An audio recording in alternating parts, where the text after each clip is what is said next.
স্বাধীনতার ৫৫ বছরেও ভোটকেন্দ্রিক প্রতিশ্রুতিতে সীমাবদ্ধ রাজনৈতিক সংস্কৃতি। ভোট আসে যায়, কিন্তু শ্রমজীবী মানুষের ভাগ্যের আর পরিবর্তন হয় না। ফলে জনগণের সকল ক্ষমতার উৎস এটি কেবল মঞ্চের ভাষণে আটকে থাকছে।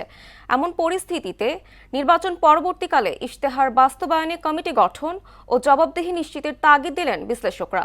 উষা ফেরদৌসের রিপোর্ট। 12 ফেব্রুয়ারি নির্বাচন ঘিরে দেশ জুড়ে উৎসবের আমেজ। প্রচার প্রচারণায় প্রতিশ্রুতির ফুলঝুরি প্রার্থীদের। এর আগেও এমন 12টি নির্বাচন দেখেছে বাংলাদেশ। সবকটিতেই ভোটের আগে খেটে খাওয়া মানুষের ভাগ্য বদলের প্রতিশ্রুতি ছিল রাজনৈতিক দলগুলো এবং তাদের মনোনীতদের কাছ থেকে। কিন্তু নির্বাচনের পর এসবের কতটুকু বাস্তবায়ন হয়? সবাই কয়, কিন্তু ভোট শেষ হয়ে গেলে কেউ চিনি না। একটা দরখাস্ত লেগে গেলে, সার্টিফিকেটের লেগে গেলে চিনি না। আরে ভোট দেওয়ার সময় তো সবাই চিনে। আর ভোট ফুরাইয়া গেলে হ্যান দিব, ত্যান দিব, অনেক কিছু দিব। ভোট ফুরাইয়া গেলে কিচ্ছু না, ঠন ঠন ঠন।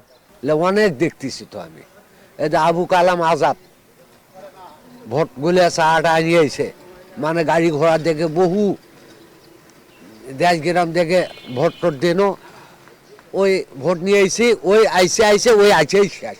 আজ পর্যন্ত আবু কালামের সাথে দেখা নেই। প্রতি বছর প্রায় 20 লাখ মানুষ নতুন করে শ্রমবাজারে যুক্ত হচ্ছেন, কিন্তু মূল্যস্ফীতির হার বাড়ার সঙ্গে সঙ্গতিপূর্ণভাবে মজুরি বাড়ছে না।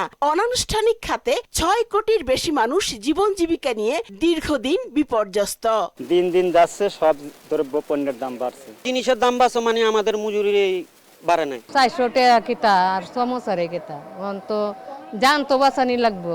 বিশেষজ্ঞরা বলছেন, ভোট এলেই কদর বাড়ে এসব নিম্ন আয়ের মানুষের। বিশেষ করে গণসংযোগে তাদের জীবনমান উন্নয়নের প্রতিশ্রুতি দেখা যায় হর হামেশা, কিন্তু সেখানে মানুষকে কেবল ব্যবহারই করা হয়। অন্তর্ভুক্তির বিষয়টি উপেক্ষিতই থেকে যায়। পপুলার না হয়ে ওঠার পিছনে অন্যতম প্রধান কারণটা হচ্ছে কেবলমাত্র ক্ষমতা কেন্দ্রিক চিন্তা করা, এবং ক্ষমতায় থাকলে নিরাপদে থাকা যাবে।